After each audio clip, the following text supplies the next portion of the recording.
Assalomu alaykum do'stlar. Bu videoda ilm-fan tarixidagi eng ko'p muhokamalarga sabab bo'lgan ish haqida gaplashamiz. Tayyor bo'lsangiz, boshladik.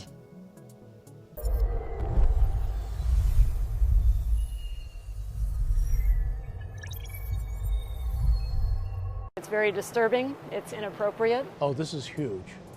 He says he genetically edited human embryos, not just for research but for implantation, leading to the world's first births of genetically altered humans, baby girls born in China. 2018-yilda mashhur genetik olim He Jiankui ikki egizak embrionni CRISPR-Cas9 yordamida genetik modifikatsiya qilganini va ular dunyoga kelganini e'lon qiladi. Bu butun dunyo ilmiy etikasiga qarshi ish edi. Bu tarixda birinchi marta genetik modifikatsiya qilingan embrionlar tug'ilgan holat edi. Debate has raged on intensely ever since a scientist gene edited a pair of twin girls last year. Bu tajriba butun dunyoda katta shov-shuvlarga sabab bo'ldi.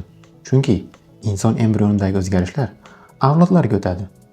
Tajribada esa etik ruxsatlar va ilmiy nazorat to'liq chetlab o'tilgan edi.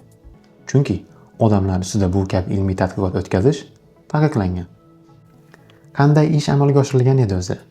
U CCR5 genini o'chirib, bolalarni HIVga chidamli qilishni maqsad qilgan edi. Ya'ni bu tug'ilgan bolalar OIDSga chalinmaydi degani.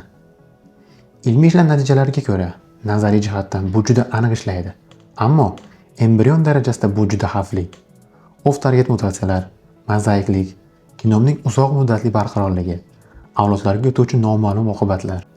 Bu xavflar sababli dunyoning deyarli barcha mamlakatlarida embrionning genetik tahriri qat'iyan taqiqlangan. He Jiankui qanday jazolandi? China has cracked the whip. The scientist has been sent to prison for 3 years. 2019-yil oxirida Xitoy hukumati uni noqonuniy tibbiy amaliyot uchun aybdor deb topdi va 3 yil qamoq jazosiga hukm qildi va katta jarimaga ham tortdi. Tadqiqot o'tkazish huquqiga esa qat'iy cheklovlar qo'ydi. 2022-yilda u ozod qilindi, ammo faoliyati hali ham qat'iy nazorat ostida. Egizaklarning hozirgi ahvoli qanday?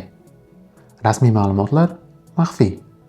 Lekin olim bu haqdagi intervyularda ularning sog'ligi hozir barqaror va ular hozir maktab yoshiga yetganini ta'kidlaydi. Bu voqea ilm-fanga qanday ta'sir qildi? CRISPR texnologiyasi ustidan global nazorat kuchaydi. Yangi qonunlar ishlab chiqildi. Etik komissiyalar faoliyat kuchaytirildi. Siz qanday fikrdasiz? Bu kabi ishlarni yoqlaysizmi yoki hali ham xavfli deb hisoblaysizmi? O'z fikrlaringizni albatta izohlarda yozib qoldiring. Keyingi videolarda ko'rishguncha.